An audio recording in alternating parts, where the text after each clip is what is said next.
les shampoings. Il y a eu une étude assez angoissante de 60 millions de consommateurs qui dit quoi, Aurélia? Qui a analysé les cheveux des enfants qui vivaient en ville comme à la campagne et qui ont détecté, mais alors c'est très alarmant, des centaines de perturbateurs endocriniens qu'on avait sur les cheveux d'enfants.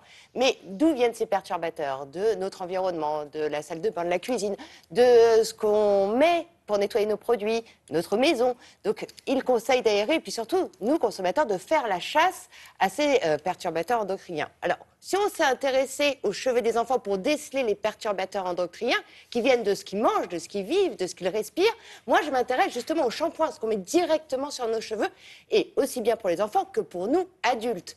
Et il se trouve que je suis allée voir une personne, un coiffeur. Vous avez testé sur vos cheveux parce qu'ils ont une drôle de texture, justement, je trouve. J'ai changé de shampoing, justement, depuis cette étude. Et je suis allée voir un coiffeur qui s'est posé la question, lui, il y a 30 ans. À l'époque, il était dans un salon de coiffure et il a vu, en utilisant les shampoings quotidiennement, que ses mains étaient fragilisées, qu'il avait de l'eczéma, qu'il y avait même des gerçures sur les mains. Il s'est posé la question sur ce qu'il mettait sur ses mains, ce qu'il appliquait sur la chevelure des gens. Et il s'est rendu compte qu'il y avait vraiment beaucoup de produits toxiques. Et du coup, il a arrêté de travailler dans ses enseignes classiques et il a décidé de monter une enseigne de shampoings et de produits qui n'étaient pas allergisants, avec que des produits végétaux. Alors, voilà, on est en droit de se poser la question de savoir ce qu'on achète quand on achète des shampoings. Effectivement, la plupart des fabricants de shampoings respectent la norme en vigueur, et tant mieux. Mais derrière certaines compositions, on peut se poser des questions et je vous invite justement à vous les poser. Et avant de regarder ce reportage, allez chercher une bouteille de shampoing et revenez avec, d'accord ? Lorsque vous choisissez votre shampoing, un conseil, faites attention à bien lire les étiquettes avant de les acheter. Ils contiennent de nombreux agents toxiques. Parmi les produits les plus toxiques, en tout cas ceux à éviter, on compte les sulfates. Dans les sulfates, les molécules stars, ce sont les SLS, sodium lauryl sulfate, et ALS, ammonium lauryl sulfate.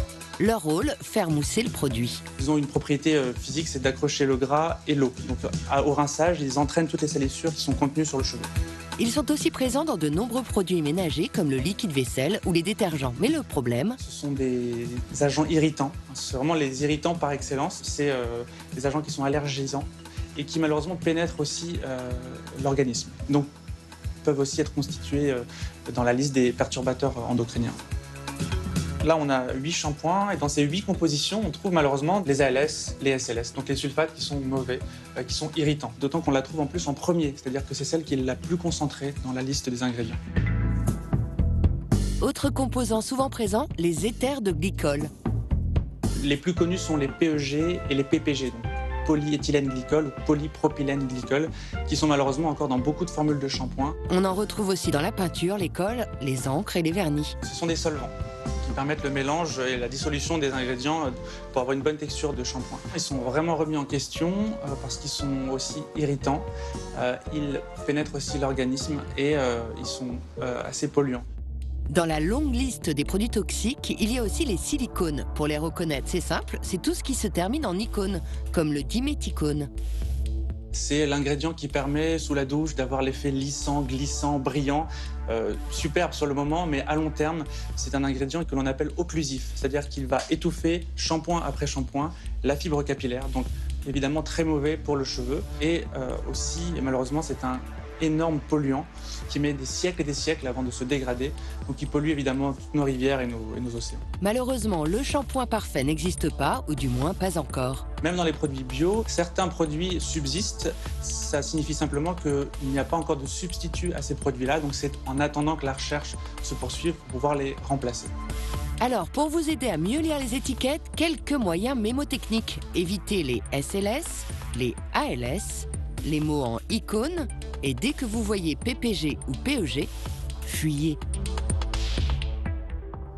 Alors, un petit rappel. Alors, encore faut-il les regarder, ces compositions. Alors là, vous avez tous votre bouteille de shampoing en main. On va faire un petit rappel. On va éviter les sulfates. Les sulfates, pour les repérer, c'est simple. C'est les sodium laurate sulfate, les ammonium laurate sulfate, les ALS et les SLS. Regardez sur votre bouteille de shampoing. Sinon, il y a les éthers de glycol. Alors ça, c'est les solvants. On va les repérer avec les PEG et les PPG.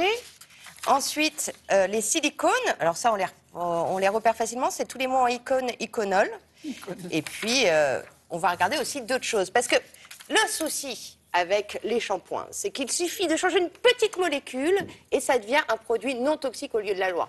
mais il peut être problématique. Alors là, sur le plateau, je n'ai que des shampoings qui, à mes yeux, peuvent être mis sur nos cheveux parce qu'ils ont des ingrédients presque inoffensifs pour tous. Je salue quand même ce groupe de produits parce qu'ils sont à petit prix, on les trouve en GMS et ils ont fait des énormes efforts pour ne pas inclure en grande et moyenne surface, pour ne pas inclure de produits trop toxiques. Il y a juste un petit truc, le linalol, c'est un composant qui est végétal, mais qui est juste un aromatique, parce qu'on aime bien quand même avoir des cheveux qui sentent un shampoing qui sent.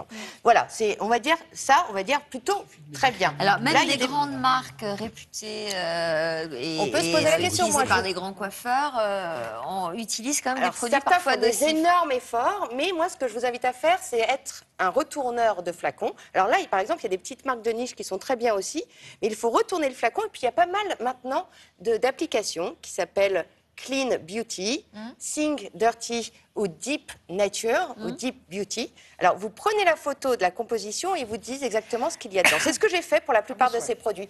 Et alors là, franchement, là-dessus, il n'y a rien. Rien d'inoffensif. Vous pouvez y aller à gogo. Franchement, pour vous, Yves, c'est parfait.